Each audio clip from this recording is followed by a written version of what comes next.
ഇന്ന് നമ്മൾ ഈസി ആയിട്ട് ഉണ്ടാക്കാൻ പറ്റുന്ന ഒരു ബ്രെഡ് സാൻഡ്വിച്ചാണ്.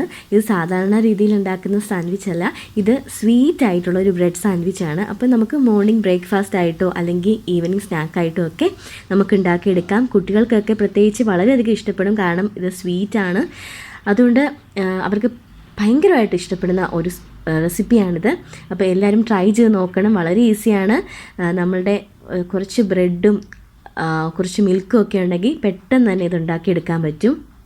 അപ്പോൾ ഇതെങ്ങനെ ഉണ്ടാക്കുന്നതിന് മുന്നേ ഒരു കാര്യം പറയാം. ഈ ചാനൽ ആദ്യമായിട്ടാണ് കാണുന്നതെങ്കിൽ ഒന്ന് സബ്സ്ക്രൈബ് ചെയ്തേക്കുക, ഇഷ്ടപ്പെട്ടാൽ ലൈക്ക് ചെയ്യുക, ഇതുണ്ടാക്കി നോക്കിയിട്ട് അഭിപ്രായം കമൻസ് ആയിട്ട് അറിയിക്കുക. ഓക്കെ, അപ്പോൾ ആദ്യം തന്നെ ഒരു പാനിലേക്ക് 2 ടേബിൾ സ്പൂൺ ബട്ടർ ഇട്ട് കൊടുക്കുകയാണ്. അപ്പോൾ ഇതൊന്ന് മെൽറ്റായി വരുന്നവരെ നമുക്ക് നോക്കാം. ഈ മെൽറ്റായ ശേഷം ഞാൻ ഇതിലേക്ക് 1 ടേബിൾ സ്പൂൺ മൈദയും കൂടെ ആഡ് ചെയ്ത് കൊടുക്കും.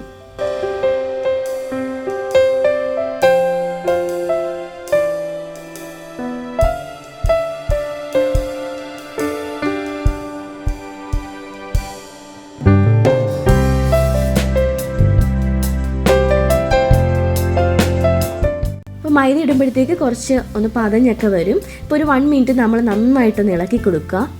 അതിനുശേഷം നമുക്ക് പാൽ ഒഴിച്ചു കൊടുക്കണം. ഇപ്പോൾ ഇവിടെ ഞാൻ 200 ml ഒരു കപ്പിൽ ആ കപ്പ് ഫുള്ളായിട്ടാണ് ഞാനിവിടെ പാൽ എടുത്തിരിക്കുന്നത്. അപ്പോൾ വേറെ വെള്ളമൊന്നും ചേർക്കുന്നില്ല.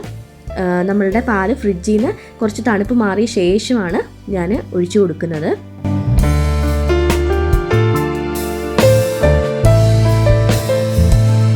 ഇത് കൈവിടാതെ ഒന്ന് ഇളക്കി കൊടുത്താൽ നന്നായിരിക്കും, കാരണം പെട്ടെന്ന് അടി പിടിക്കാൻ ചാൻസ് ഉണ്ട്. സോ നമ്മൾ നന്നായിട്ട് തന്നെ ഒന്ന് മിക്സ് ചെയ്ത് കൊടുക്കുക. കട്ട പിടിക്കാതിരിക്കാൻ പ്രത്യേകം ശ്രദ്ധിക്കണം.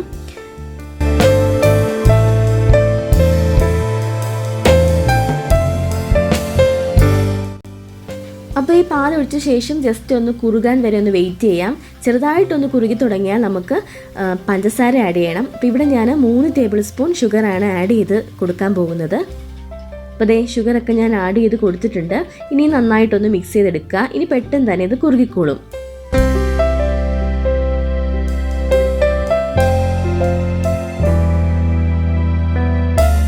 അപ്പോൾ നമ്മൾ ഇച്ചിരി സ്വീറ്റ് ആയിട്ടുള്ള റെസിപ്പീസിലൊക്കെ നമ്മൾ കുറച്ച് 1 നുള്ളു ഉപ്പ് കൂടെ ആഡ് ചെയ്ത് കൊടുക്കാറുണ്ട്. അപ്പം അതുപോലെ തന്നെ ഞാൻ ഇവിടെ 1 നുള്ളു ഉപ്പ് ആഡ് ചെയ്ത് കൊടുക്കുകയാണ്. മധുരമൊക്കെ ഒന്ന് ബാലൻസ് ചെയ്യാൻ വേണ്ടിയിട്ടാണ് ഇങ്ങനെ ചെയ്യുന്നത്. പിന്നെ നന്നായിട്ടൊന്ന് വീണ്ടും ഇളക്കി യോജിപ്പിക്കുക.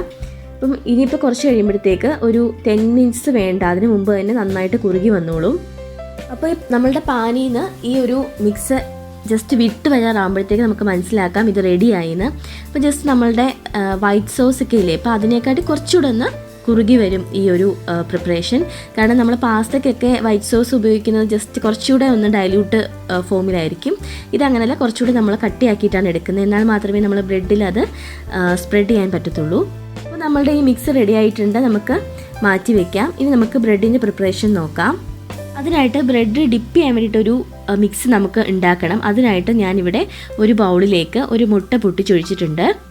ഇനി ഇതിലേക്ക് കുറച്ച് കാര്യങ്ങളും കൂടെ ആഡ് ചെയ്തിട്ട് നമുക്ക് ബീറ്റ് ചെയ്തെടുക്കണം. അതിനായിട്ട് ഞാൻ ഒരു പിഞ്ച് മഞ്ഞൾപ്പൊടി ആഡ് ചെയ്യുവാണ്. അതെന്ന് വെച്ചാൽ ജസ്റ്റ് ഒരു കളർ കിട്ടാൻ വേണ്ടിയിട്ടാണ്, നമ്മുടെ ബ്രെഡിന് ഒരു യെല്ലോയിഷ് കളർ കിട്ടാൻ വേണ്ടി ചേർക്കുവാണ്. അപ്പോൾ നിങ്ങളുടെ കയ്യിൽ ബദാമിൻ്റെ പോലെ എസൻസ് ഒക്കെ ഉണ്ടെങ്കിൽ അതാണെങ്കിലും ഒരു തുള്ളി ഒഴിച്ചു കൊടുത്താൽ മതിയാകും. അതിൻ്റെ കൂടെ തന്നെ 1/2 ടേബിൾ സ്പൂൺ പഞ്ചസാരയും കൂടെ ആഡ് ചെയ്യുവാണ്. എന്നിട്ട് ഇനി നന്നായിട്ടൊന്ന് ബീറ്റ് ചെയ്ത് കൊടുക്കുക. അപ്പോൾ ഞാൻ ഈ ജസ്റ്റ് വിസ്ക് വെച്ചിട്ടാണ് ഞാൻ ബീറ്റ് ചെയ്ത് കൊടുക്കുന്നത്. ഞാനിവിടെ ആദ്യം ഉണ്ടാക്കിയ സോസിനാണെങ്കിലും ഇപ്പോൾ ഈ ബ്രെഡിൻ്റെ മിക്സിലാണെങ്കിലും ഞാൻ അധികം മധുരമൊന്നും ചേർത്തിട്ടില്ല. നിങ്ങൾക്ക് വേണമെങ്കിൽ മധുരം കൂട്ടി എടുക്കാവുന്നതാണ്. അപ്പോൾ ഞാൻ ജസ്റ്റ് സാധാരണ ഒരു നോർമൽ മധുരമാണ് ആഡ് ചെയ്തിരിക്കുന്നത്. ഇനി ഇതിലേക്ക് നമുക്ക് പാൽ ഒഴിച്ചു കൊടുത്ത് വീണ്ടും ഒന്ന് ബീറ്റ് ചെയ്ത് കൊടുക്കാം. അതിനായിട്ട് ഒരു 1/4 കപ്പ് പാൽ ഞാൻ ആഡ് ചെയ്ത് കൊടുക്കുകയാണ്. ബ്രെഡ് ഡിപ്പ് ചെയ്യാനുള്ള ആ ഒരു മിക്സ് റെഡി ആയിട്ടുണ്ട്. ഇനി നമുക്ക് ഓരോ ബ്രെഡ് ഡിപ്പ് ചെയ്തിട്ട് നമുക്ക് ജസ്റ്റ് ഒന്ന് ഫ്രൈ ചെയ്തെടുക്കണം.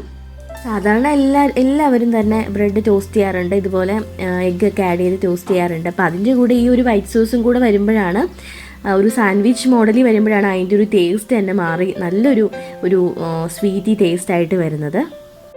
സോസ് ഉണ്ടാക്കി ആ പാൻ തന്നെയാണ് ഇതിലും ഞാൻ യൂസ് ചെയ്യുന്നത്, വേറെ പാനൊന്നും എടുത്തിട്ടില്ല. അപ്പോൾ ഇതിനകത്ത് തന്നെ നമുക്ക് കുറച്ച് എണ്ണ, ഞാൻ 1 ടേബിൾ സ്പൂണോളം എണ്ണ ഒഴിച്ചു കൊടുത്തിട്ടുണ്ട്. ഇതിലേക്ക് നമുക്ക് ഡിപ്പ് ചെയ്ത ബ്രെഡ് ടോസ്റ്റ് ചെയ്തെടുക്കാം.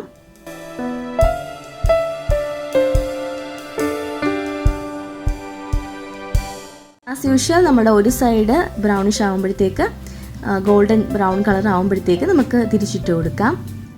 അപ്പം ലോ ഫ്ലെയിമിൽ വെക്കാൻ ശ്രദ്ധിക്കുക, കാരണം നമ്മൾ മുട്ട ഉപയോഗിക്കുന്നത് കൊണ്ട് പെട്ടെന്ന് കരിയാൻ ചാൻസ് ഉണ്ട്.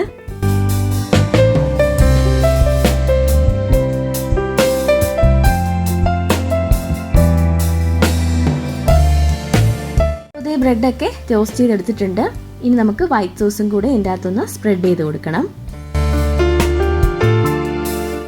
ഇതുപോലെ ഒരു ബ്രെഡ് എടുത്ത് വെച്ച് അതിന് മുകളിൽ നമ്മുടെ ആവശ്യത്തിനുള്ള സോസ് എടുത്ത് നമുക്ക് ഇതിൽ നമ്മൾ ജാമൊക്കെ സ്പ്രെഡ് ചെയ്ത് കൊടുക്കുന്ന പോലെ തന്നെ ഇതിൽ ചെയ്ത് കൊടുക്കുക. അപ്പോൾ കുട്ടികൾക്കൊക്കെ ആണെങ്കിൽ കുറേ ക്വാണ്ടിറ്റി ആണെങ്കിൽ അവരത് കഴിച്ചുകൂടും, അവർക്ക് ഭയങ്കര ഇഷ്ടമായിരിക്കും അത് കഴിക്കാൻ വേണ്ടിയിട്ട്. അതിന് മുകളിൽ മറ്റൊരു ബ്രെഡ് കൂടെ എടുത്ത് വെച്ച് ജസ്റ്റ് ഒന്ന് പ്രസ് ചെയ്ത് കൊടുക്കുക. നമ്മളുടെ easy and tasty bread toast with sweet sandwich ready ആയിട്ടുണ്ട്.